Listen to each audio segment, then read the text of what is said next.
Bom dia, pessoal. Sejam bem-vindas, sejam bem-vindos ao canal do For4Li no YouTube. Eu sou Givanildo Santos, professor de língua inglesa na Universidade Federal do Sul da Bahia, na UFSB, no campus Jorge Amado, em Itabuna, na Bahia.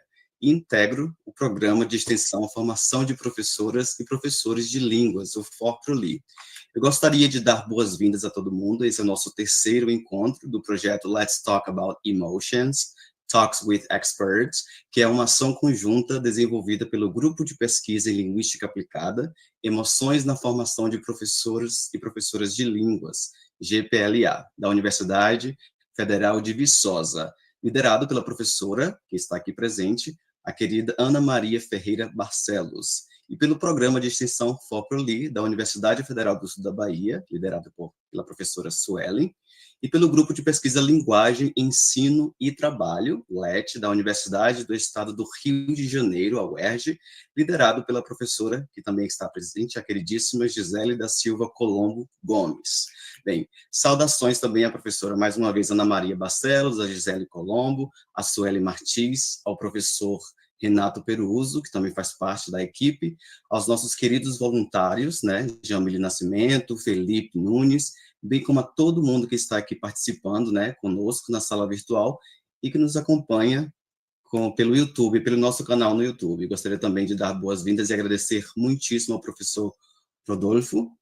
Então, vou convidar a Ana para, né, a nossa roda de conversa intitulada Concepciones de los estudiantes de pedagogía acerca del rol de las emociones en los procesos de aprendizaje. Em português, seria Concepções dos estudantes de pedagogia sobre o papel das emoções nos processos de aprendizagem, com o professor Rodolfo Bechler. Para apresentar nosso convidado, eu gostaria de convidar aí a professora Ana Maria Barcelos, da Universidade Federal de Viçosa. Ana, é com você. Bom dia, buenos dias, bom dia a todos. Muito obrigada pela presença. Antes de apresentar o professor Rodolfo, gostaria de dar algumas informações sobre o formato do evento. O professor Rodolfo terá de 50 a 60 minutos para fazer a sua fala. Durante esse tempo, por favor, sinta-se à vontade para digitar as perguntas no chat do YouTube, e ao final nós teremos tempo para fazer essas perguntas ao professor. Por favor, escreva a palavra pergunta ou question em letras maiúsculas antes da pergunta, para ficar mais fácil de identificá-las. A lista de chamada também será enviada pelo chat durante o encontro. Bom, agora sim, estamos muito felizes de iniciar esta roda de conversa do grupo neste semestre com um convidado muito especial e muito querido para mim, a quem tive o prazer de conhecer este ano e também de conhecer o seu trabalho muito importante com professores no Chile sobre emoções de professores, professor Dr. Rodolfo Bechler. Y voy a presentarlo en español. Rodolfo Bechler es un académico de la Escuela de Psicología de la Universidad Mayor en Chile. Tiene un magíster en estudios cognitivos de la Universidad de Chile y es doctor en psicología por la Universidad Autónoma de Madrid. Su línea de investigación es sobre el papel de las emociones en los procesos de enseñanza, el aprendizaje.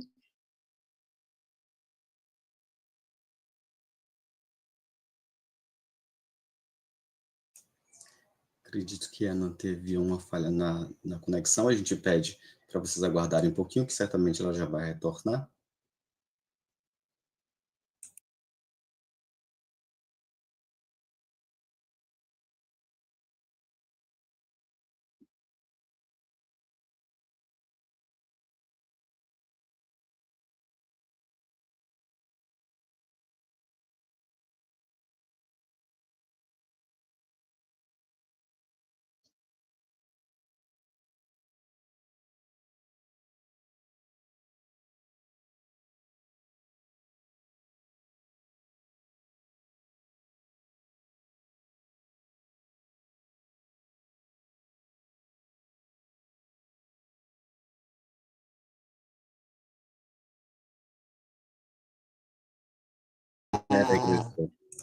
Sí.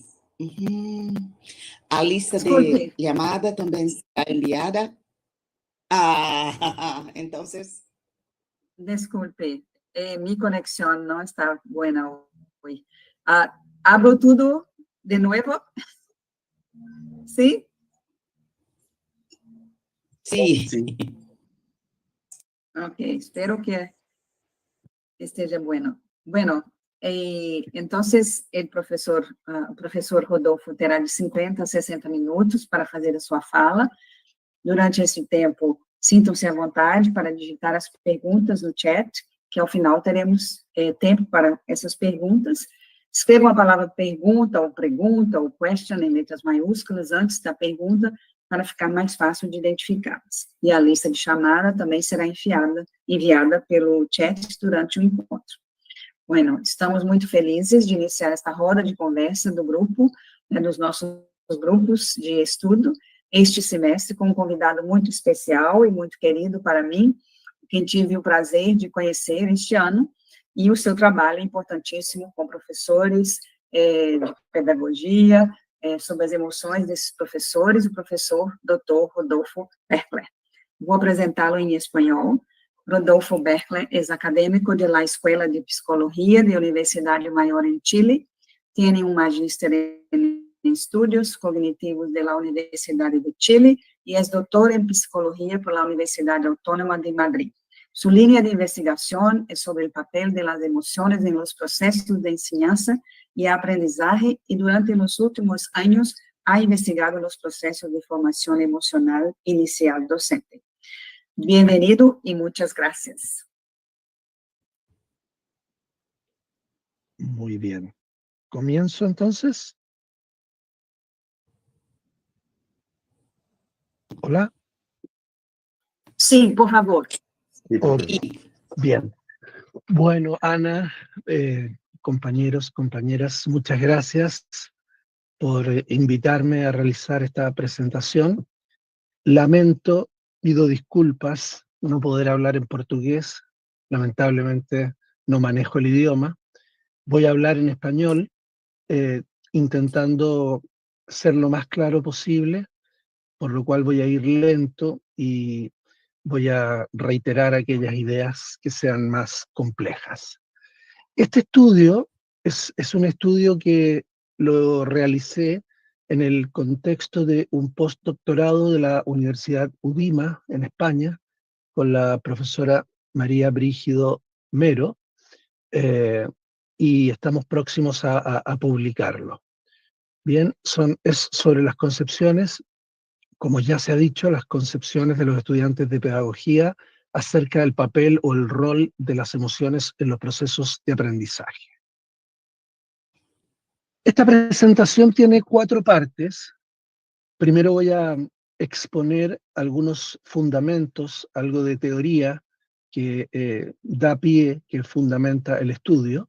La segunda parte voy a presentar las características, es decir, la metodología del estudio. En la tercera parte voy a presentar los resultados y luego algunas conclusiones en una cuarta parte de esta presentación. Vamos entonces con la primera parte de los fundamentos de este estudio. Lo primero es responder a la siguiente pregunta: ¿por qué investigar las concepciones que tienen los estudiantes de pedagogía? ¿Cuál es la razón por la cual se desarrolla este estudio, esta investigación? En términos muy generales, yo diría que la razón principal de este estudio es tratar de prevenir este efecto que yo he llamado en un artículo, en un paper, la endogamia educativa. Es decir, esta tendencia que el sistema educacional tiene de reproducirse a sí mismo, impidiendo que se produzca variabilidad, que se modifiquen las prácticas pedagógicas, hacer todo el tiempo lo mismo, ¿no? El sistema educacional es un sistema endogámico porque le cuesta mucho cambiar, es muy rígido y cualquier variación se hace difícil que se produzca debido en gran parte a la existencia de diferentes procesos que voy a explicar a continuación. El principal proceso, la principal causa por la cual existe esta endogamia educativa es por lo que Darling Hammond ha llamado el problema del aprendizaje por observación, the problem of the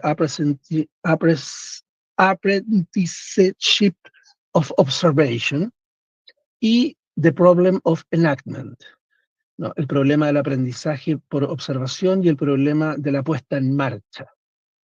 Lo que aquí ocurre y que se puede observar en este dibujo, en esta imagen, es que todos los estudiantes de pedagogía, todos los estudiantes de profesorado, han sido, a su vez, estudiantes en el sistema escolar, en la escuela, en la enseñanza primaria o básica, y han estado expuestos a la observación del quehacer, a la observación del trabajo de sus profesores y profesoras durante aproximadamente 12 años. Producto de esa observación, estos estudiantes de pedagogía han internalizado imágenes, creencias y emociones respecto de cómo debe ser la enseñanza. Una vez que ellos ingresan a estudiar la carrera de pedagogía o la carrera de profesorado, llevan consigo estas creencias instaladas corporalmente, las llevan en su cuerpo, ¿no? Las llevan encarnadas. Y cuando terminan de estudiar la carrera de pedagogía o de profesorado, ellos tienden a reproducir prácticas pedagógicas que fueron aprendidas mediante este proceso de observación. Y este es un círculo que se repite constantemente de una manera viciosa, de una manera perjudicial, impidiendo que la práctica educativa cambie, impidiendo que la cultura educativa cambie. El problema de la enactuación o el problema de la puesta en marcha es que cuando los profesores noveles, los profesores novatos, jóvenes, llegan a la escuela, se activan estas creencias que están implícitas corporalmente, producto de volver a tomar contacto con un ambiente que ellos ya conocen, el ambiente de la escuela y el ambiente del aula escolar. Entonces, la principal razón por la cual estudiar estas creencias es para tratar de prevenir que se produzca esta suerte de endogamia educativa tal cual la he explicado recién. Por supuesto, esta endogamia, este fenómeno de reproducción, se produce en relación con todo tipo de concepciones educativas, ¿no? Podríamos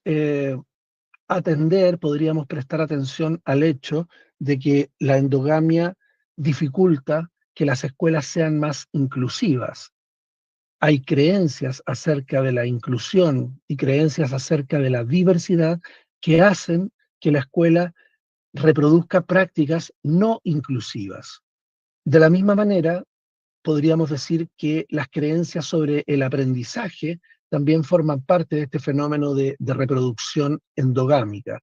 Y también, por supuesto, las creencias sobre la enseñanza y otro tipo de creencias, por ejemplo, acerca de la inteligencia de los estudiantes, acerca de la creatividad, etcétera, son todos fenómenos que se reproducen de esta forma que he explicado recién.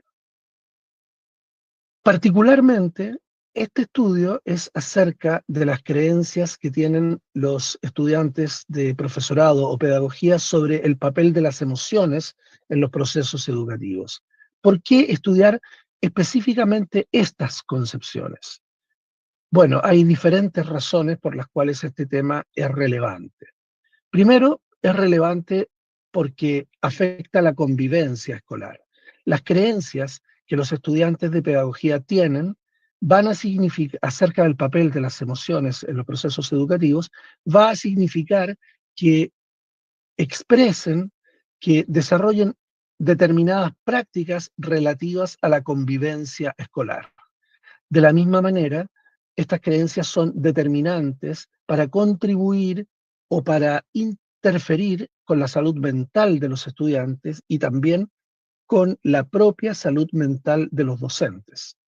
Todas esas son razones muy relevantes, muy importantes, por las cuales es necesario estudiar, conocer las concepciones que tienen los estudiantes de pedagogía respecto del papel de las emociones.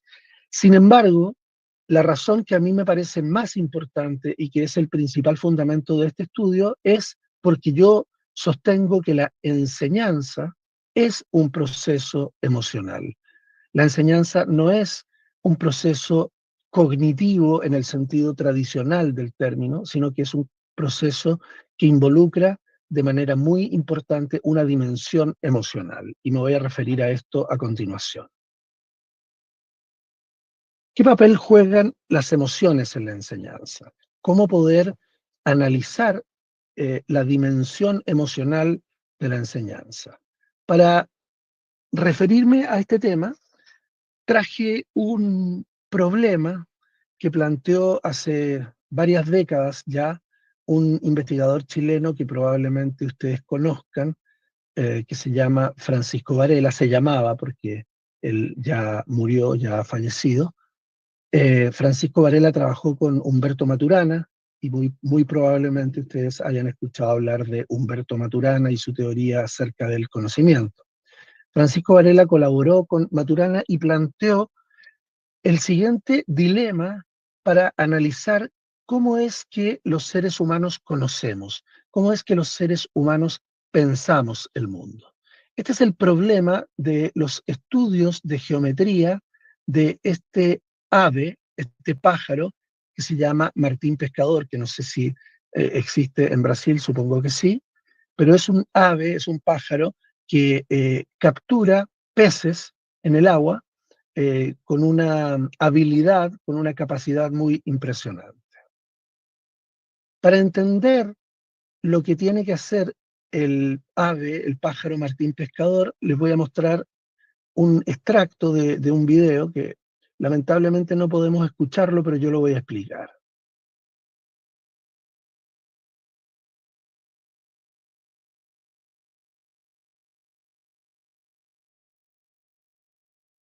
Aquí tenemos a esta ave observando un río donde hay un pez y en un momento determinado se lanza al agua y captura a su presa, captura a este pez.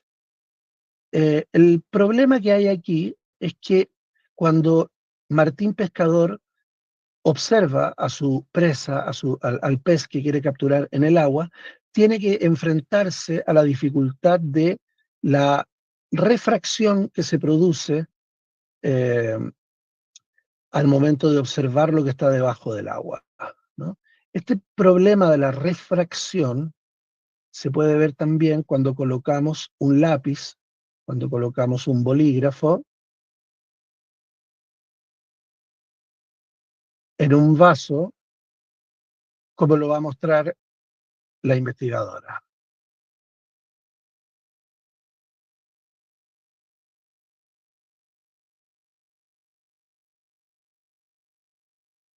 El efecto que se produce es el siguiente.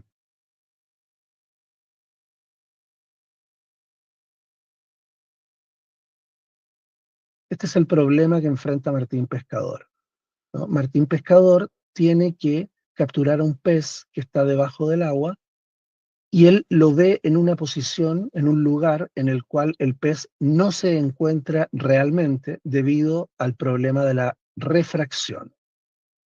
¿Ok? Bien. Francisco Varela se planteaba la siguiente interrogante respecto de este problema. La solución para el problema de la refracción es manejar la ley de Snell-Descartes. La ley de Snell-Descartes es la que te permite calcular el ángulo de refracción de la luz cuando atraviesa una superficie entre dos medios de propagación. Y esto te permite saber, haciendo el cálculo mediante la ley de Snell-Descartes, dónde está ubicado exactamente un objeto debajo del agua. Entonces, se pregunta Francisco Varela, ¿cómo hace Martín Pescador para capturar a su presa, para capturar a este pez?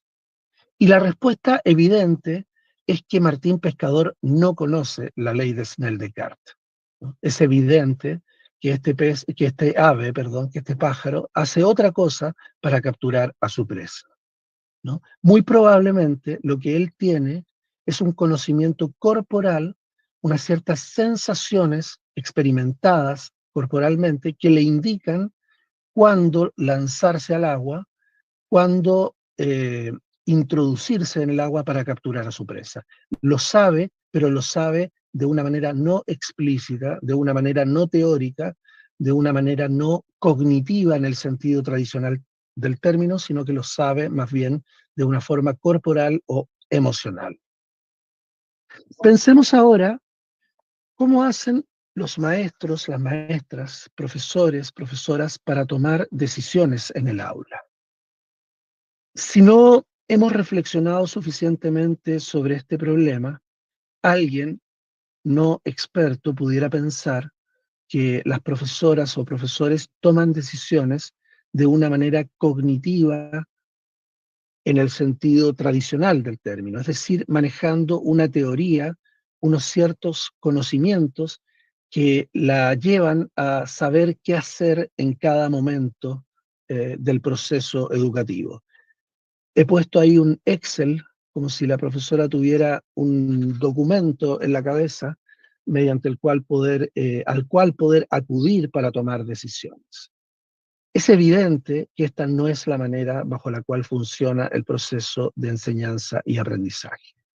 Es imposible que funcione de esta forma, puesto que el aula escolar es un espacio muy complejo, muy dinámico, muy rápido, ¿no? Algunos autores han caracterizado la complejidad que tiene el aula escolar, el salón escolar, en términos de ser un espacio multidimensional, está mediado, está influido por muchas variables al mismo tiempo, de manera simultánea. Todo ocurre de manera muy rápida, inmediata. No es que una cosa ocurra primero y la otra después, sino que hay muchas variables operando al mismo tiempo en el momento en el cual se está enseñando y aprendiendo un contenido. Todo ocurre de manera pública, es decir, los niños y niñas observan el quehacer de la profesora observa el quehacer de los niños, y todo esto hace que el fenómeno sea más complejo aún, y además está condicionado por una historia que determina en parte lo que puede o no ocurrir en un momento determinado. Estas características de complejidad del aula escolar hacen que sea imposible tomar decisiones muy razonadas de manera explícita, acudiendo a una teoría, acudiendo a un conocimiento que uno pudiera haber aprendido durante la formación inicial docente. Lo que ocurre, más bien, es que las profesoras y los profesores toman decisiones basadas en sensaciones, un poco a la manera como lo hace el ave Martín Pescador cuando captura a su presa. La profesora lo que hace es observar a sus estudiantes, a sus niños y niñas, tomar contacto con las emociones que ellos manifiestan a través del cuerpo, y ese hecho genera en ella ciertas sensaciones corporales, o podríamos decir también emociones, y estas emociones son las que la impulsan a tomar una decisión, por ejemplo, de explicar nuevamente un contenido, por ejemplo, de hacer una pausa, por ejemplo, de cambiar una dinámica, cambiar una actividad. Aquí he puesto diferentes casos, diferentes emociones que podrían estar experimentando los niños y niñas en el aula escolar, y estoy intentando reflejar la idea de cómo esto se traduce en ciertas sensaciones corporales que la profesora tiene. Si asumimos que la enseñanza opera de esta manera, si asumimos que la enseñanza no es un proceso explícito, no es un proceso demasiado razonado, demasiado racional en el sentido clásico del término, entonces estamos pasando desde el paradigma que se conoce como el paradigma del pensamiento del profesor, una vez que ya hemos abandonado el conductismo, es decir, el paradigma más antiguo y más eh, abandonado ya de comprensión de la enseñanza, una vez que lo hemos dejado atrás, podemos también dejar atrás el paradigma del pensamiento del profesor. Esta creencia que planteaba John de que los profesores toman decisiones de forma reflexiva, de forma consciente, de forma explícita. Y podemos avanzar hacia un nuevo paradigma que podríamos llamar, siguiendo a Atkinson y Claxton, dos autores que han reflexionado sobre esto, que la enseñanza es un proceso intuitivo, es un proceso emocional, es un proceso muy rápido, muy dinámico y que no opera mediante teorías principalmente, sino que más bien a través de intuiciones. Si tomamos algunos estudios que se han realizado en otros contextos, no en el contexto educativo, para explicar cómo se produce la interacción en los seres humanos, podemos extrapolar, podemos tratar de comprender lo que ocurre en el aula. Cuando dos o más personas interactúan, se produce un fenómeno que algunos autores han llamado mimetismo emocional. Se produce una suerte de imitación de las claves corporales, de los gestos corporales de la persona con la cual estoy interactuando, y esta imitación de la gestualidad es la que me permite comprender qué es lo que el otro o la otra está sintiendo cuando me habla, cuando interactúa conmigo. Este proceso tiene diferentes fases. Hay primero una fase de activación a través de expresiones corporales. Posteriormente, esto significa que se activan redes neuronales similares entre la persona que interactúa y la persona que observa la interacción. Luego hay una mímica automática en términos de la gestualidad que se expresa en la cara, es decir, quien observa a otra persona que le está hablando, imita los movimientos de los músculos en su rostro, en su cara, y finalmente, entonces, producto de todo lo anterior, se produce un proceso de contagio emocional que deriva en empatía. ¿Okay? Todo esto ocurre a una velocidad muy alta, muy rápidamente, y no nos damos cuenta que está ocurriendo. Para eso se ponen en funcionamiento lo que algunos autores han llamado las neuronas espejo y el mecanismo de la simulación encarnada. Esta empatía es la base a través de la cual yo voy a poder entender, voy a poder comprender en qué contexto, en qué sentido y con qué significado esa persona me dice lo que me dice, ¿no? El mismo mensaje expresado lingüísticamente, simbólicamente, puede tener distintos significados si se expresa desde un estado emocional de rabia, de alegría, de entusiasmo, de tristeza, etc. Es clave para poder entender el significado último de un mensaje, comprender el trasfondo emocional a partir del cual ese mensaje se expresa. Bien, tomando todo esto como base, quiero explicarles qué es lo que nosotros hemos hecho en este estudio. Como habíamos señalado, lo que nosotros queríamos conocer eran las concepciones, o sea, las creencias que tenían los estudiantes de profesorado de primer año de la carrera, estudiantes que estaban iniciando sus estudios, acerca del papel de las emociones en los procesos educativos. ¿Okay? Lo hicimos con un modelo teórico que ya habíamos probado en otros estudios anteriores y que diferenciaba tres tipos de creencias o concepciones acerca del papel de las emociones en los procesos educativos. Las creencias que sirvieron de base para este estudio, las creencias o concepciones, eran las siguientes. La primera fue denominada reduccionismo conductual. conductual en un paper del año 2020. Fue denominada reduccionismo conductual. ¿En qué consiste la creencia en el reduccionismo conductual? Se trata de profesores y profesoras que en verdad no diferencian entre conductas y emociones. Se trata de profesores y profesoras que asumen que lo que ocurre cuando alguien tiene una emoción es que manifiesta un comportamiento específico. Es decir, ese profesor o profesora cree que estar enojado es, por ejemplo, golpear la mesa. Estar enojado es, por ejemplo, subir el volumen de la voz o gritar.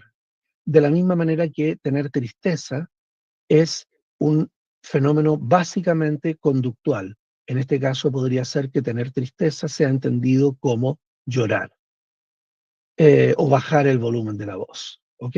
Por eso hemos llamado a esta creencia o concepción reduccionismo conductual, porque se asimila la emoción con la conducta, con el comportamiento. En segundo lugar, consideramos una concepción que denominamos influencia de las emociones en la cognición. Esta es la creencia de que las emociones son estados mentales diferentes de las conductas, pero están separados, están eh, aparte de los procesos cognitivos. Las emociones, desde este punto de vista, son diferentes de los procesos cognitivos, pero los influyen, los afectan. Las emociones afectan la cognición, afectan la enseñanza y el aprendizaje. ¿Y de qué manera afectan las emociones a los procesos de enseñanza y aprendizaje? Esto depende de la valencia de las emociones. Cuando las emociones son agradables, desde este punto de vista, entonces las emociones afectan positivamente el aprendizaje, la enseñanza y el aprendizaje. Cuando las emociones son desagradables, como la rabia, el miedo, la tristeza, entonces son un problema para enseñar y aprender. Esta es una concepción que se parece mucho a la idea de la inteligencia emocional o a la idea de la psicología positiva. Y en tercer lugar, teníamos una concepción que es la más compleja de las tres que consideramos y que ha sido denominada integración emocional cognitiva. Esta concepción o creencia mantiene o piensa que las emociones y los procesos cognitivos son, en cierto sentido, parte de un mismo continuo, parte de un mismo fenómeno. Desde este punto de vista, cuando una persona experimenta una emoción, ya está aprendiendo. Cuando una persona siente algo respecto de un contenido de aprendizaje, quiere decir entonces que ya ha comenzado a aprender. La primera parte del proceso de aprendizaje es una parte estrictamente emocional y producto de una serie de procesamientos. En último término, estas emociones pueden ser transformadas a un formato simbólico bajo la idea de palabras o símbolos que podemos declarar. Pero desde este punto de vista de la integración emocional cognitiva, no hay separación entre emociones y cognición. Se trata de un mismo proceso. Teniendo en cuenta estas tres concepciones o creencias, evaluamos las concepciones que tenían los estudiantes de pedagogía considerando dos dimensiones de evaluación. Por un lado, emociones de los profesores o profesoras, de los docentes, o por otro lado, emociones de los estudiantes. Ese era un escenario o una dimensión de evaluación. Por otra parte, consideramos también la posibilidad de tener una evaluación hecha respecto de emociones de valencia positiva y otra evaluación hecha respecto de emociones de valencia negativa, es decir, emociones agradables y emociones desagradables, y queríamos ver si había diferencias en los puntos de vista que tenían los estudiantes de pedagogía cuando se consideraban estos dos escenarios. Además, sumamos a este estudio la variable sociodemográfica del género. Queríamos saber si hombres y mujeres piensan de distinta manera el papel de las emociones en los procesos educativos. Tomamos una muestra de 504 estudiantes de profesorado o de pedagogía de primer año de 6 escuelas normales de México. En México la formación de profesores es en escuelas normales, no es en universidades. Y tomamos 6 escuelas de 6 diferentes estados mexicanos para evaluar este tema. Y lo hicimos aplicando un instrumento que era un cuestionario de dilemas. Aplicamos un cuestionario de dilemas, puesto que sabíamos que si íbamos a preguntarle a los estudiantes su opinión respecto del papel de las emociones en los procesos de enseñanza y aprendizaje, ello no nos permitiría acceder a sus creencias más bien implícitas, a sus creencias menos conscientes, a las que están más ocultas respecto de este tema. Puesto que nosotros queríamos conocer este pensamiento implícito, entonces no presentamos preguntas, sino que les generamos dilemas frente a los cuales ellos tenían que tomar una opción. Los dilemas eran más o menos como este que estoy presentando ahora en la pantalla. Presentaban una situación educativa y luego 3 opciones de respuesta, cada una de estas opciones asociada a una de las 3 concepciones que les he presentado hace un momento. Veamos, aquí dice el primer dilema: los estudiantes están en clases de ciencias trabajando en el laboratorio. Durante la sesión, la profesora observa que algunos alumnos se encuentran inquietos producto del entusiasmo que les provoca experimentar con transformaciones químicas de la materia. Frente a esta situación, la profesora toma una decisión. Las decisiones posibles eran, primero, regular el comportamiento de los alumnos, evitando que se perturbe el proceso de enseñanza-aprendizaje. Esta es la opción que refleja la concepción que denominamos reduccionismo conductual. En este caso, la profesora se preocupa únicamente del comportamiento y no está interesada, no está preocupada de ver la emoción como un estado mental interno. En segundo lugar, la opción a continuación dice felicitar a los alumnos por su entusiasmo, aprovechando sus emociones para fortalecer las relaciones profesor-alumno. Esta es la alternativa que refleja la concepción que llamamos influencia de las emociones en la cognición. Es decir, la idea de que se aprende más si se está feliz.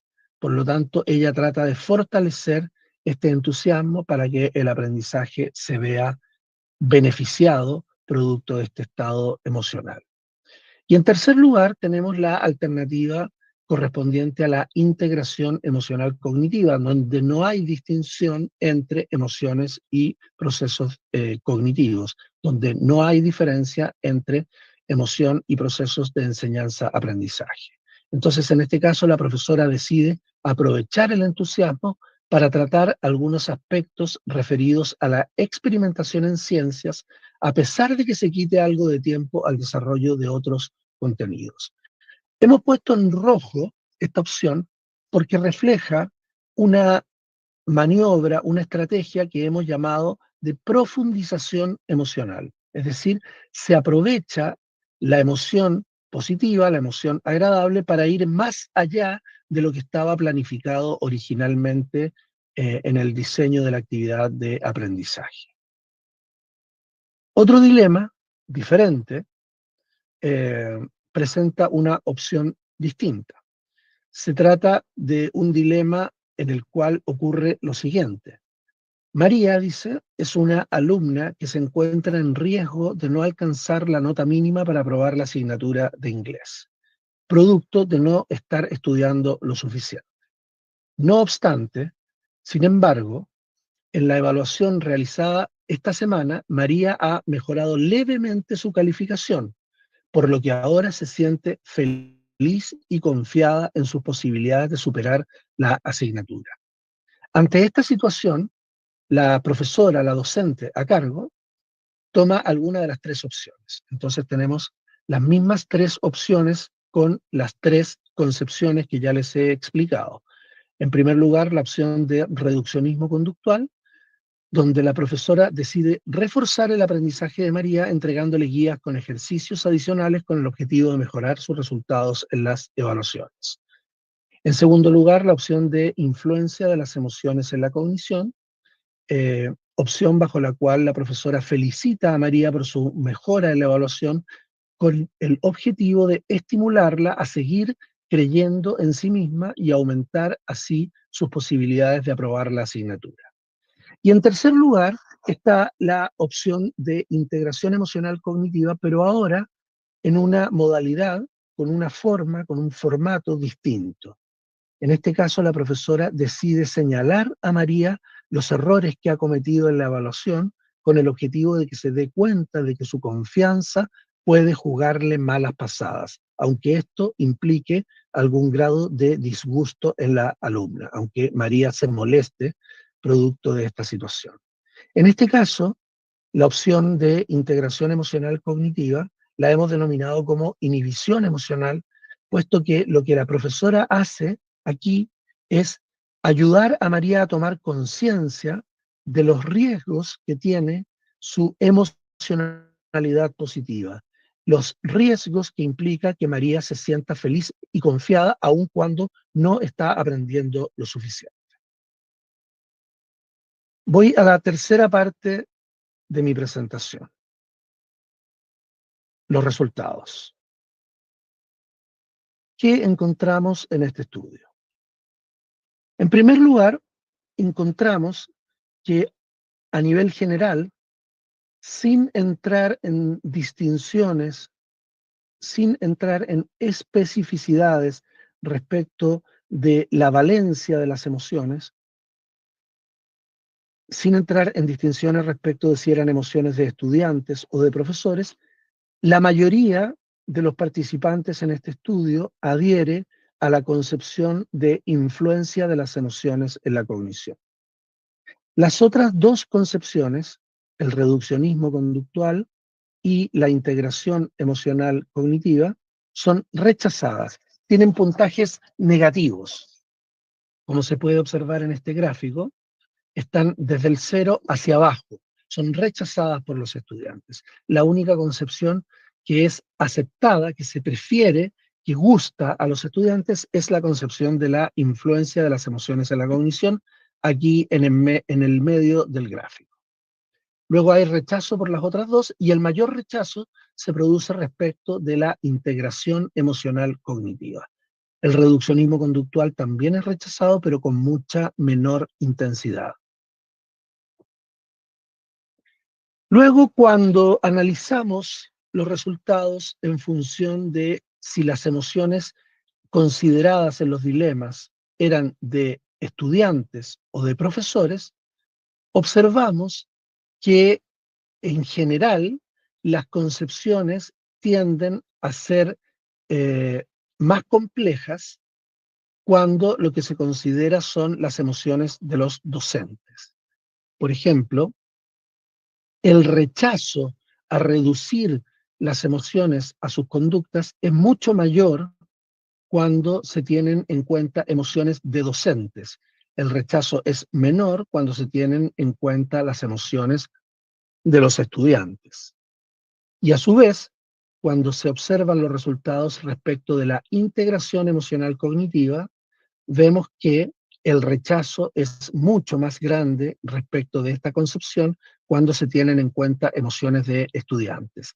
Y hay un valor muy cercano a 0 cuando lo que se tiene en cuenta son las emociones de los profesores. Respecto de la consideración de emociones de valencia positiva o negativa, también observamos diferencias. Y en general lo que se observa es que las posiciones son mucho más complejas, son más complejas cuando lo que se tiene en cuenta son emociones de valencia positiva. Es decir, es más fácil tener una manera de pensar compleja respecto de este tema cuando se tienen en cuenta emociones de valencia positiva. Aquí vemos que el rechazo al reduccionismo conductual es mucho mayor cuando las emociones son de valencia positiva. Los estudiantes no quieren reducir las emociones a sus conductas cuando hablamos de emociones de valencia positiva, emociones agradables. Y por otro lado, respecto de la integración emocional cognitiva, observamos que el rechazo a integrar las emociones en los procesos cognitivos es mucho mayor cuando las emociones son de valencia negativa. Cuando las emociones son de valencia positiva, este rechazo disminuye, como está aquí expresado en el color azul. Finalmente, respecto de los resultados, observamos una diferencia entre las concepciones de hombres versus mujeres. Esta diferencia se expresa únicamente respecto de la concepción que denominamos integración emocional cognitiva, la más compleja de las tres concepciones o creencias que consideramos en este estudio. Y aquí lo que tenemos es que tanto hombres como mujeres tienden a rechazar la idea de integrar las emociones en los procesos cognitivos, tienden a no integrar. Pero este rechazo es mucho más fuerte en las mujeres respecto de los hombres, ¿ok? Las mujeres tienen mayores dificultades o rechazan con mayor intensidad la posibilidad de integrar las emociones en los procesos cognitivos si se compara con el rechazo expresado por los varones, por los hombres. Es necesario explicar, eso sí, que este rechazo se produce particularmente en aquellos ítems del cuestionario que denominamos como inhibición emocional cognitiva. Voy a ir un momento hacia atrás para retomar esta idea. Acá.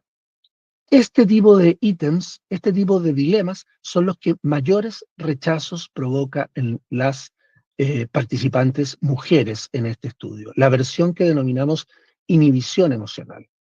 Si lo recuerdan, es la situación bajo la cual el profesor o la profesora debe mostrarle a su estudiante que su emocionalidad positiva, que su estado de agrado, de confianza o de felicidad respecto del aprendizaje puede ser un problema, puede significar riesgos para aprender. Todos los participantes en el estudio tienen dificultades para asumir esta posición. Sin embargo, hay algunos a los cuales les es mucho más difícil. En este caso son las mujeres las que presentan mayor dificultad para adoptar esta posición de inhibición emocional cognitiva y señalarle a un estudiante que su emocionalidad positiva puede significar riesgos para el aprendizaje. Bien. Cuarta parte, para ir cerrando ya. Conclusiones del estudio. Lo primero es explicar, decir, resaltar que la perspectiva que llamamos influencia de las emociones en la cognición parece ser hegemónica, parece ser la principal perspectiva que existe en educación para entender el papel de las emociones en los procesos educativos. En otros estudios que habíamos realizado anteriormente con profesores en ejercicio, con profesores que trabajaban en escuelas, encontramos exactamente lo mismo, ¿no? Los profesores en ejercicio también rechazan las concepciones de reduccionismo conductual e integración emocional cognitiva y dan preferencia a la concepción de influencia de las emociones en la cognición. Hemos hecho diferentes estudios en esta materia y encontramos entonces que parece ser que la cultura educativa en general tiende a pensar el rol de las emociones en los procesos educativos de esta forma. Esto no debiera llamarnos la atención, puesto que sabemos por los modelos de educación emocional que existen en el mundo, que en general se tiende a creer que las emociones agradables facilitan el aprendizaje y las emociones desagradables lo obstaculizan, son un problema. El asunto, lo complejo de este resultado es que la investigación nos dice que en realidad se aprende mucho de la frustración. En realidad se aprende mucho de la tristeza y se aprende mucho también incluso del miedo. ¿Ok? El punto es que estamos hablando de un miedo que tiene que ver directamente con el contenido del aprendizaje. No es el miedo al castigo del profesor, no es el miedo al maltrato. En ese tipo de situaciones, por supuesto que hay que erradicar el miedo. Pero cuando un estudiante se enoja, se entristece o incluso siente miedo en relación directa con un contenido de aprendizaje, ese miedo no es un problema, esa rabia no es un problema, esa tristeza no es un problema, sino que es más bien un motor para el aprendizaje. Podríamos pensar, por ejemplo, cuando estamos en una discusión con un compañero o compañera y nos molesta, nos enoja su punto de vista, esa molestia actúa como un motor para que yo desarrolle mis argumentos. Podríamos pensar en el miedo que me da comprender que el calentamiento global está acabando con los recursos para la sobrevivencia en la Tierra. Podríamos pensar en la tristeza que me produce comprender los procesos de extinción de las especies, etc. Todas esas emociones, en esos casos, no son un problema para aprender, ni tampoco para enseñar, sino que por el contrario son el factor a partir del cual se enseña y se aprende. En segundo lugar, hemos visto que las concepciones tienden a ser más complejas cuando se sitúan respecto de los profesores, y adoptar una posición más compleja es más difícil cuando se piensa en las emociones de los estudiantes. Es decir, los futuros profesores tienen menos dificultades para transitar hacia una perspectiva compleja cuando piensan en su propia emocionalidad, pero tienen más dificultades para hacerlo respecto de las emociones de los estudiantes. Esto es un problema, puesto que todo en el constructivismo nos dice que la educación debe estar centrada en la realidad de los estudiantes. Entonces debemos diseñar procesos de formación emocional inicial docente que ayuden a los futuros profesores y profesoras a tomar la perspectiva de sus estudiantes en términos emocionales. En tercer lugar, encontramos que la adopción de concepciones más complejas es más difícil cuando las emociones son de valencia negativa. Es decir, adoptar una posición, por ejemplo, de integración emocional cognitiva es más fácil cuando pienso en emociones tales como la alegría, el entusiasmo, la tranquilidad, etc. Esto me parece a mí que guarda directamente relación con el discurso que prima en nuestros sistemas educacionales, con lo que se dice acerca de las emociones en nuestros sistemas educacionales, en nuestras culturas educativas. Todo el discurso en los sistemas educacionales es acerca de emociones de valencia positiva. Todo el discurso que anda rondando la educación es acerca de la alegría, acerca del entusiasmo, acerca de la motivación. Respecto de las emociones de valencia negativa no se dice prácticamente nada. Solamente se dice que estas emociones deben evitarse. Solamente se dice que estas emociones deben ser aplacadas, deben ser separadas de las escuelas, de la experiencia de los estudiantes. Pero nada hay acerca de qué hacer cuando un estudiante siente rabia, cuando un estudiante siente frustración, cuando un estudiante siente tristeza. Lo único que se dice es que debemos centrarnos en desarrollar emociones de valencia positiva.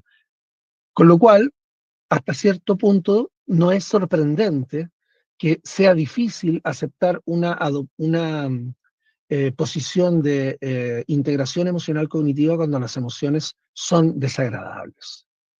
Y por último, algo muy importante, como ya les mostré, encontramos más dificultades para adoptar la concepción de integración emocional cognitiva en las mujeres respecto de los hombres, pero sobre todo cuando esta situación implicaba ejecutar esta maniobra que llamamos de inhibición emocional, es decir, decirle a esa estudiante o a ese estudiante que su alegría, su entusiasmo, podría jugarle una mala pasada, podría ser un problema, podría implicar un riesgo para aprender. A las mujeres les cuesta más hacer esto que a los hombres. Y aquí tenemos varias reflexiones, varias hipótesis de lo que pudiera estar ocurriendo. Lo primero que hemos pensado es que las mujeres tienen una tendencia natural o tal vez cultural a cuidar a los estudiantes, a protegerlos de cualquier situación de emocionalidad de la llamada negativa, ¿no? esta tendencia al cuidado que pudieran tener las mujeres, así lo manifiesta la literatura que examinamos, probablemente en estos casos, en algunos casos se transforma en una dificultad para ayudar al otro a tomar conciencia respecto de que el exceso de confianza puede ser un problema, ¿no? Por otra parte, tal vez ocurra que algunos de los profesores, varones, hombres, que tienen menos dificultades para ejecutar esta maniobra, no lo hagan necesariamente pensando en ayudar al otro a tomar conciencia de los riesgos de su emocionalidad positiva. Tal vez algunos profesores, varones, ironizan con este tipo de situaciones como una forma de mantener el control o el poder en la sala de clases. No sabemos exactamente qué es lo que ocurre y se requieren nuevos estudios para profundizar en la comprensión de este punto que resulta ser central en nuestro estudio. Lo último que quiero señalar es que como resultado general de este estudio y de otros que hemos realizado anteriormente, encontramos, como ya dije, que la perspectiva influencia de las emociones en la cognición es la que comanda las culturas educativas, es el eje rector de nuestras culturas educativas, es la manera hegemónica de pensar en el papel de las emociones en educación. Y lo que yo creo particularmente respecto de este punto es que este paradigma que está imponiéndose en nuestra cultura educativa es una reacción frente a largas décadas de mucho sufrimiento en las escuelas. Un periodo muy oscuro en el cual nuestra educación fue una educación castigadora basada en el miedo, me parece a mí que están ayudando a generar una educación que ahora está centrada únicamente en la felicidad, el entusiasmo, la motivación como motor del aprendizaje, ¿no? Esto tiene una cara bonita, tiene una cara luminosa y tiene también una cara compleja, problemática, ¿no? La cara luminosa es que estamos, al parecer, dejando atrás la idea del miedo como motor para el aprendizaje, la idea del castigo, la idea de la ridiculización de los estudiantes como motor del aprendizaje. Y estamos entrando en una era, digamos, donde lo que predomina es el entusiasmo y otro tipo de emociones de valencia positiva. Sin embargo, la reflexión que quiero invitarles a hacer es que se trataría de una perspectiva que igualmente es rígida. Hemos sustituido un tipo de emocionalidad negativa por otro tipo de emocionalidad, entre comillas, positiva. Sin embargo, nuestra manera de entender el aprendizaje sigue siendo más o menos la misma. Entendemos que aprender es un proceso cognitivo y que las emociones solamente son un contexto que influencia el aprendizaje, pero las emociones no son parte constitutiva de los procesos de enseñanza y aprendizaje. Nuestra perspectiva de la enseñanza y el aprendizaje está inalterada en esta nueva visión acerca de la educación. Yo sostengo que estamos a medio camino de un verdadero cambio más profundo en términos emocionales. Yo sostengo que solo en el momento en que avancemos hacia una verdadera integración emocional cognitiva, comprendiendo que sentir es aprender, comprendiendo que la emocionalidad es la base de la enseñanza, solamente en ese momento estaremos avanzando hacia un verdadero cambio de paradigma, cambio que por el momento no se manifiesta, sino que lo único que tendríamos es la sustitución de un tipo de emocionalidad por otra diferente.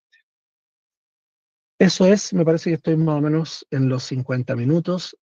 Muchas gracias, muito obrigado. Espero que se haya comprendido y cualquier cosa, si no, la aclaramos ahora a través de preguntas y respuestas. Sí, muchísimas gracias, Rodolfo. Muy bien, podemos comprender, habla muy claro, entonces yo creo que en relación al español no hay problema. El problema es que es un asunto complejo, ¿sí? Y creo que puede parar tu presentación, porque vemos nosotros ampliados en su sí, sí, gracias. Entonces hay muchas reflexiones para hacer Y yo empiezo haciendo una pregunta. Déjame ver acá. ¿Dónde está? Ah, me pareció muy buena la técnica de presentar dilemas, mucho mejor que las preguntas de cuestionario que solemos ver. Pero eso nos restringe también el tipo de respuestas que los participantes pueden dar. Por supuesto, evidentemente toda metodología tiene algunas ventajas y presenta también otros problemas. Quiero comentar al respecto que estos son los resultados de un estudio que realizamos durante el año pasado. Sin embargo, antes habíamos hecho otros estudios mediante focus group y entrevistas a estudiantes y profesores para determinar las características de sus concepciones, ¿no? En este caso, lo que queríamos era conocer una perspectiva masiva, muy grande, respecto de este tema. Ya lo vieron, son 504 estudiantes, y por esa razón utilizamos un cuestionario de dilemas, pero hemos hecho otros estudios, los pueden ver en mi página web, donde utilizamos técnicas más cualitativas con el objetivo de profundizar en la comprensión en detalle respecto de estas perspectivas. También tenemos otro estudio donde realizamos imaginerías, ¿no? Una imaginería, no sé si se entiende bien lo que es, pero es una especie de visualización con los ojos cerrados para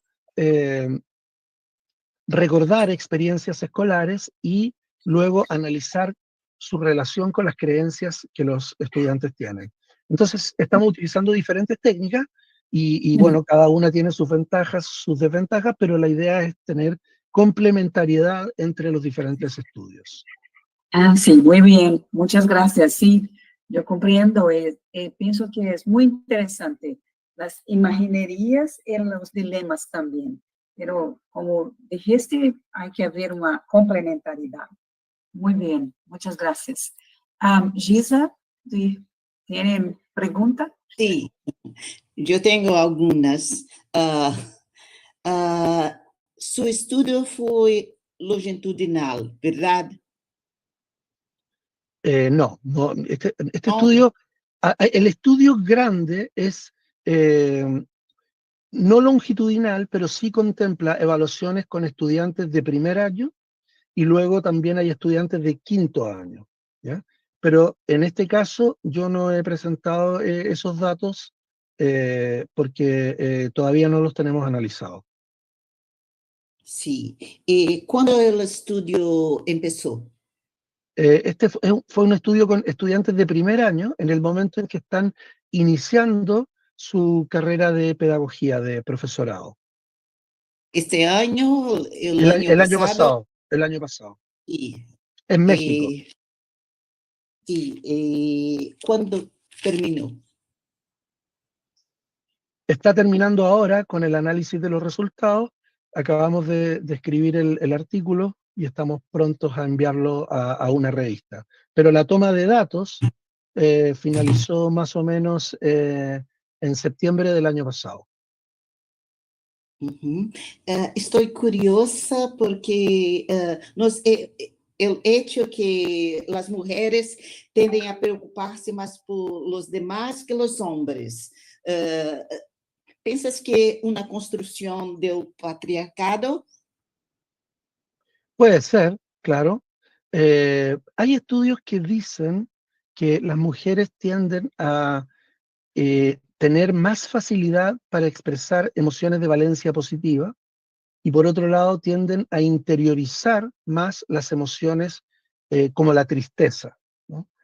Ahora, esos estudios no explican cuál es la razón por la cual las mujeres van más en esa dirección que los hombres, solamente muestran el dato. Pero si uno lo analiza, muy probablemente, por no decir prácticamente, es que así es, aquí hay causas culturales, ¿no? El Sí. punto es que detrás de una intencionalidad seguramente muy positiva, a veces se puede correr el riesgo de tener más dificultad para poner límite a emociones como la alegría o el entusiasmo cuando pueden transformarse en un problema. Seguro eso ha de ser causado por factores culturales. No creo que haya nada de otras características, sin embargo, no he estudiado, digamos, las razones por las cuales esto podría estar ocurriendo. Sí.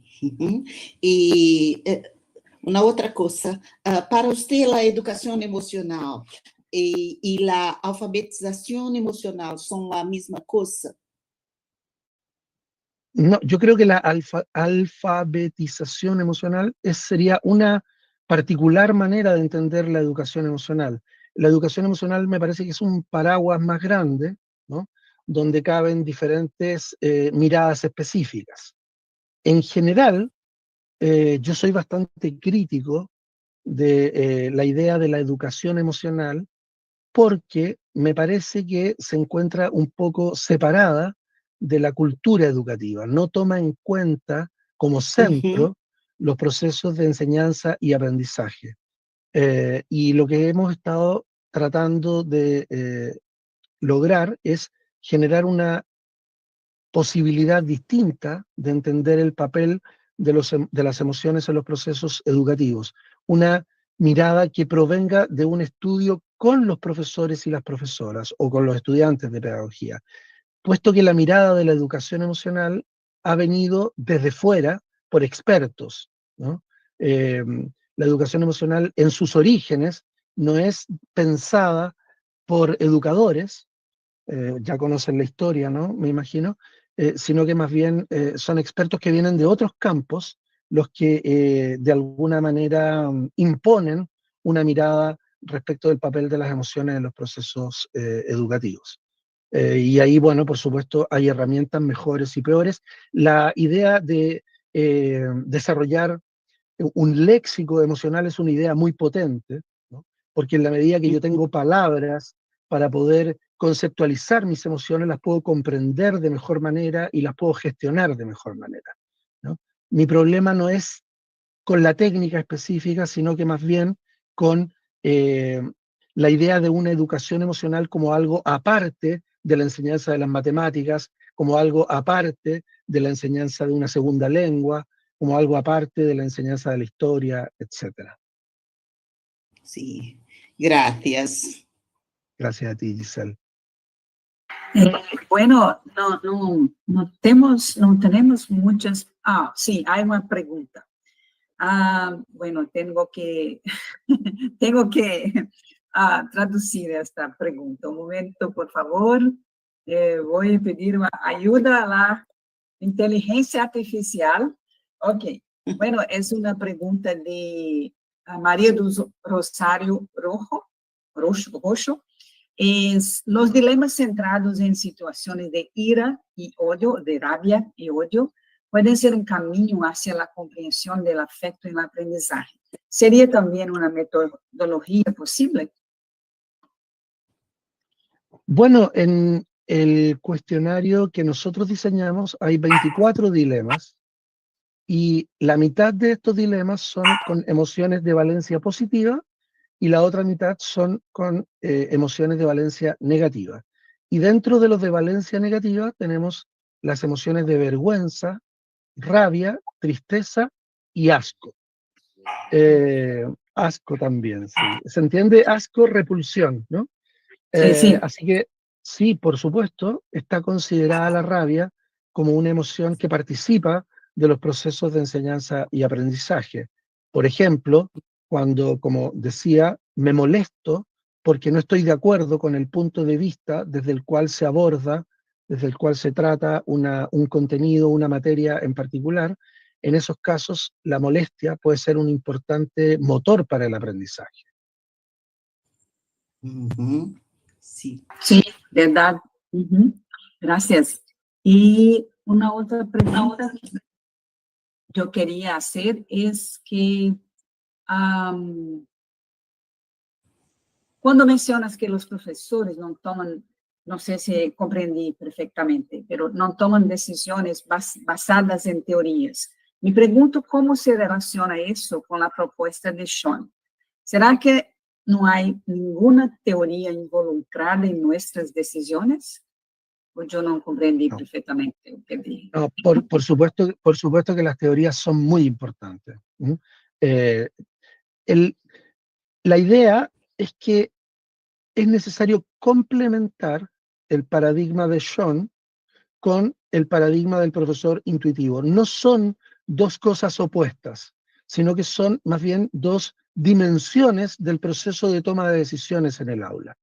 Cuando las cosas están funcionando más o menos de acuerdo a la forma planificada, de acuerdo al diseño que yo tenía, entonces es factible tomar decisiones en base a teorías, en base a razonamientos explícitos. Pero cuando el aula se desordena y ocurren eventos inesperados, entonces no tenemos tiempo, básicamente es un problema de tiempo, no tenemos tiempo para acudir a una teoría y pensar qué debiera hacer en ese momento en función de esa teoría. En ese momento es cuando se acude a estas concepciones implícitas que son de orden emocional o, podríamos decir, a la intuición. El problema es que el aula escolar la mayor parte del tiempo está desordenada, ¿no? Los niños son mucha espontaneidad, mucha emocionalidad, y el proceso es preferentemente un proceso dinámico e impredecible. Son pocos los momentos en los cuales las cosas ocurren de una manera planificada, ¿no? Entonces, se trata de dos modelos complementarios. Por otra parte, creo que cuando las teorías están suficientemente internalizadas, igualmente operan como un elemento que me ayuda a tomar decisiones de manera intuitiva. Pero para eso, la teoría tiene que estar más bien encarnada corporalmente y no ser tanto un conocimiento teórico que yo manejo en términos intelectuales exclusivamente, sino que debe estar corporizada, debe estar encarnada para poder funcionar mucho más rápidamente que cuando yo tengo que acudir a una idea para poder tomar una decisión. Gracias. ¿Puede hablar un poquito sobre esta concepción de emociones encarnadas? Porque yo no sé si comprendo perfectamente. Estábamos leyendo otro texto que tú escribiste y hablaste de eso, de emociones encarnadas. ¿Puede hablar un poquito, explorar un poquito esta concepción, Claro, por favor? sí, la idea es que las emociones no son algo que me ocurre a nivel eh, simbólico, sino que las emociones son básicamente sensaciones corporales, ¿no? Es decir, es una sensación en el estómago, en la barriga, la que me indica que pudiera haber algo que no esté funcionando, por ejemplo. Es la sudoración de mis manos la que me indica que probablemente tengo que cambiar mi estrategia, ¿no? O el aceleramiento del corazón lo que me señala que esto está generando interés, por ejemplo, ¿no? La idea de los marcadores somáticos de Antonio Damasio, no sé si lo conocen, me parece que refleja muy bien esta noción de emociones como estados corporizados, ¿no? Son reacciones fisiológicas que se adelantan a la toma de decisiones conscientes. Antes de que yo sepa consciente y explícitamente qué hacer, mi cuerpo ya lo sabe.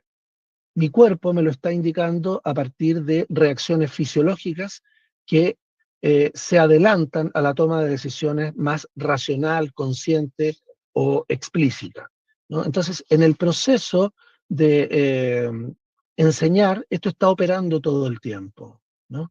Y yo mismo como profesor o profesora no me doy ni cuenta por qué hago lo que hago, porque es el cuerpo el que me va indicando qué cursos de acción seguir, qué decisiones tomar. Sí, gracias. Entonces, esto trae implicaciones para las investigaciones de las emociones, ¿no? Entonces, no sé si podríamos preguntar a los docentes y a los estudiantes qué sienten, porque ellos tienen que tener conciencia que de las sensaciones corporales, ¿no? Sí, No sé si tienen. te me pregunta, Sí.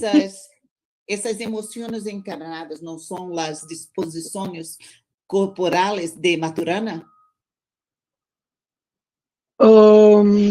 No estoy muy seguro porque no es un autor que yo utilice como parte del marco teórico. Yo más bien me he guiado por las ideas de Lisa Feldman Barrett, Antonio Damasio por un lado, y por otro lado Lisa Feldman Barrett, que Barrett.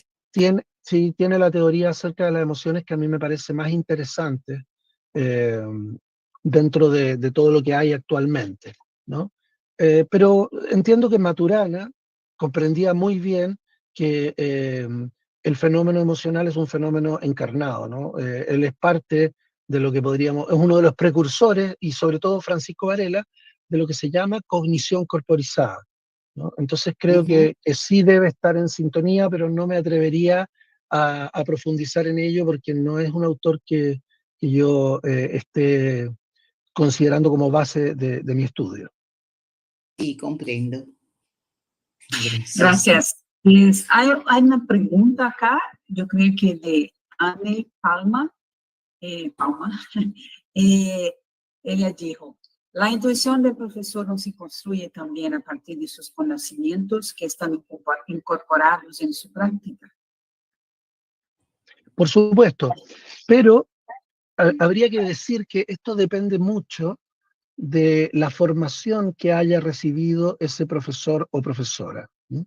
Cuando la formación que se entrega en la carrera de pedagogía es una formación preferentemente teórica, entonces es probable que los estudiantes, los futuros profesores, aprendan teorías que se encuentren separadas de un conocimiento más corporal, más encarnado, ¿no? Cuando la formación es eminentemente práctica y se ha hecho reflexión emocional sobre la práctica, es probable que las teorías encarnen, es probable que las teorías se transformen ya no solamente en un conocimiento simbólico, abstracto, sino que también pasen a formar parte de esto que llamamos intuición. Lamentablemente eso no siempre ocurre, porque tenemos la idea de que la formación transita principalmente a partir de darle explicaciones a los estudiantes, a partir de darle eh, disertaciones, presentaciones teóricas respecto de los temas. Y si bien en el mundo hay cada vez más pasos prácticos en la formación de profesores, esos pasos prácticos no son acompañados de una reflexión emocional. Están más bien centrados en el análisis de las planificaciones y los resultados de aprendizaje, pero no tanto en lo que nosotros sentimos cuando hicimos la práctica, ¿vale? Yo creo que sería una buena idea poder avanzar hacia una reflexión emocional respecto de lo que yo sentí, lo que yo experimenté cuando tuve que acudir a realizar pasos prácticos y no tanto una teorización respecto de si se cumplieron los objetivos o la planificación o cómo operaron las metodologías que estaban consideradas para una actividad determinada, ¿no? Entonces, está muy bien que estamos avanzando hacia una formación más práctica, pero esa formación más práctica requiere de hacer reflexión de características emocionales centradas en lo que yo sentí cuando hice una clase. Y eso todavía no ocurre mucho de acuerdo a lo que hemos estado investigando. Una buena manera sería, por ejemplo, grabar las sesiones de clases y analizarlas mediante software que leen emociones. Tenemos la tecnología que nos permite leer las emociones de las personas a través del análisis del rostro. Y perfectamente podríamos analizar las sesiones de práctica de los estudiantes, compartiendo con ellos la información que nos entregan los software como una manera de comprender qué sentí y por qué aquello que sentí me llevó a tomar una decisión u otra en el aula escolar. Sí, yo creo que ya oí hablar sobre eso en la lingüística aplicada. Tienen unos investigadores que están usando software o algo que ponen en los docentes para investigar cómo se sienten en las diferencias corporales, pero yo creo que, yo me pregunto, los docentes van a sentir cosas diferentes porque están con algo acá, ¿no? Están siendo analizados, investigados, entonces las emociones serán diferentes, no sé, pero es una posibilidad. Bueno, yo creo que, no sé si hay más preguntas allá, yo creo que no, pero hay una última pregunta que yo gustaría de hacer, que es sobre, en Brasil, estamos con, bueno, no es de ahora, pero hay mucha violencia contra los docentes acá. No sé si en Chile hay. Desafortunadamente, a pocos días atrás, una profesora fue, ¿cómo se dice? Esfaqueada, ¿sí? Con una, no é, ¿cómo se destaca? Well, she was killed, Sí, né? Foi, acuchillada con sí, un cuchillo. acuchillada, sí, por 3 alumnos en una escuela en el sur de Brasil. Y entonces yo estaba pensando acá, cómo existen problemas de violencia contra los profesores en Chile también, y cómo podría ayudar la educación emocional, o sí podría, no sé, creo que son muchas cosas. Ujú. Bueno, a ver, yo tengo una idea, una posición respecto a este tema, pero antes de decirlo, quiero aclarar que entiendo que este es un problema multidimensional, multicausado, y que hay que abordarlo desde diferentes frentes, ¿no? Ahora bien, a mí me parece que un problema muy importante que tiene que ver con la violencia, y en Chile hay mucha violencia contra los profesores, sí, igual que como lo que tú relatas. Y me parece que una parte del problema tiene que ver con cosas que hemos estado hablando, ¿no? Me parece que seguimos bajo la lógica de un sistema educativo que considera las emociones como algo aparte del aprendizaje, ¿no? Cuando verdaderamente entendamos que aprender es un proceso emocional y que no está solo influido por emociones, sino que en sí mismo el aprendizaje es emocional y que por lo tanto conectar con lo que se busca aprender es fundamental para que se produzcan aprendizajes significativos, me parece que eso va a traducirse en una educación que tenga un poco más de sentido para los estudiantes, ¿no? Mientras se siga sosteniendo que aprender es un proceso cognitivo que consiste en representar o reproducir una idea, seguiremos generando aprendizajes que no tienen sentido para los estudiantes. Y cuando las cosas no tienen sentido, cuando yo experimento que ir a la escuela, estar en clases es una pérdida de tiempo, comienzan a aparecer una serie de otras problemáticas. Anteriormente era el aburrimiento, ¿no? Pero hoy incluso la violencia, porque hay un contexto cultural que permite o fomenta una rebelión contra todo tipo de autoridad. Pero en la base de todo esto me parece que hay a mí una pérdida de sentido de los aprendizajes. Entonces, es interesante ver cómo las escuelas que tienen los mejores resultados de aprendizaje suelen ser también las escuelas que tienen menos problemas de violencia escolar. Hay una conexión, hay un interesante estudio, por ejemplo, ahora del año pasado, realizado en Chile, que muestra una correlación importante entre resultados de aprendizaje y resultados de convivencia escolar. Y a diferencia de lo que se ha pensado históricamente, en esta investigación se muestra que la buena convivencia escolar deriva de una focalización, de un centrarse en el aprendizaje y no al revés solamente. Es decir, cuando se piensa en estos temas, siempre se piensa bajo la lógica de que tenemos que tener una buena convivencia para aprender más. Pero también hay datos que muestran que un buen nivel de aprendizaje fomenta buena convivencia, ¿no? Ese buen nivel de aprendizaje me parece que tiene que ver con considerar el aprendizaje como un fenómeno emocional donde los estudiantes conectan y no solamente se ven forzados a repetir contenidos de manera mecánica. Sí, sí, de acuerdo. Muchas gracias. Bueno, digo que era la última pregunta, pero hay una otra acá de Jardel Coutinho dos Santos, que fue mi alumno, y trabajas en Ecuador. ¿Cómo puedo identificar las emociones positivas encarnadas? ¿Cuáles son los cambios biológicos que las acompañan? Bueno, eso es muy interesante y yo diría dos cosas. Lo primero es que el término de emociones positivas y negativas es un mal concepto, ¿no? Porque en verdad no existen emociones buenas y malas. Lo que hay son emociones agradables y emociones desagradables, ¿sí? Entonces vamos a hablar de las emociones agradables, ¿no? Estar alegre, estar feliz, estar entusiasmado, son las llamadas emociones positivas, que son emociones agradables. ¿Cómo se identifican?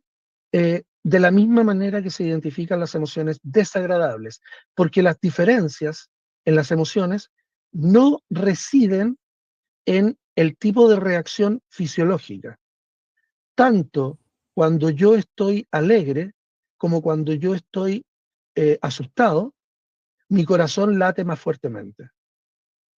Tanto cuando yo tengo rabia como cuando yo tengo miedo, mis manos sudan. ¿Bien?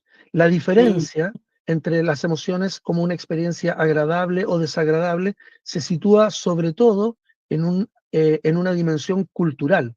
Es decir, hay información de contexto que me permite conceptualizar algo como agradable o desagradable. El mejor ejemplo de esto es un poco osado el ejemplo, pero lo voy a dar, ¿no? Tiene que ver con el orgasmo, ¿no? El orgasmo es una experiencia de una muy fuerte revolución corporal, ¿no? Y es prácticamente lo mismo que yo puedo sentir cuando tengo un ataque de pánico, ¿no? En términos biológicos y fisiológicos no hay grandes diferencias entre esas dos experiencias. Sin embargo, hay una información de contexto, una experiencia previa y una serie de señales culturales que me llevan a experimentar lo primero como una sensación agradable y lo segundo como una sensación de terror muy desagradable. Entonces, la respuesta es que las reacciones fisiológicas son las mismas, pero hay contexto cultural e historia personal que me lleva a conceptualizar en un caso como algo agradable y en otro caso como algo desagradable. Sí, muchísimas gracias, muy bueno, porque esa era una otra pregunta sobre las emociones positivas y negativas y ya respondió perfectamente. Bueno, estamos caminando para lo final de nuestra conversación, desafortunadamente, y yo quiero decirle muchísimas gracias por la increíble charla. Nos ha dejado a todos con muchas ideas nuevas y reflexiones. Y te agradezco de corazón por el tiempo de compartir tus conocimientos con nosotros. Y fue un verdadero placer escucharte. Muchas gracias, Rodolfo. Y espero que mantengamos contacto. Sí. Muchísimas gracias a ti, Ana, Giselle, Givanildo. Un placer compartir con ustedes. Les pido nuevamente disculpas por hacer esta presentación en español. No, fue clarísimo, es muy bueno para nosotros escucharte en español. Bueno, muy claro, muy claro. Tu discurso un agrado. Tu discurso foi muito agradável e esclarecedor também. Sí, también. Muchas gracias, me alegro.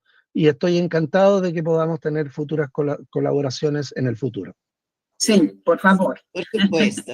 Muchísimas gracias. Giva, con você. Bien, me gustaría agradecer al profesor por la interesante presentación de su estudio. Em nome das equipes do GPLA, LET, ForProLi, gostaria de agradecer a todo mundo que esteve aqui no canal mais uma vez. E não se esqueçam de nos seguir nas redes sociais, forproli.ufsb e LET Linguagem, Ensino e Trabalho. E de curtir este vídeo aqui no canal e compartilhar com quem possa interessar o tema.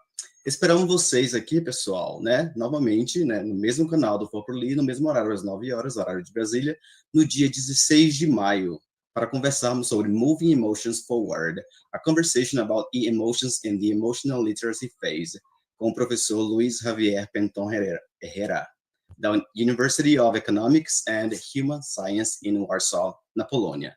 Tá, encerramos o encontro de hoje. Muitíssimo obrigado mais uma vez. Um abraço aí para todo mundo e a gente se vê em breve. Un abrazo, gracias. Abrazo, hasta Gracias. luego. Chao, hasta luego.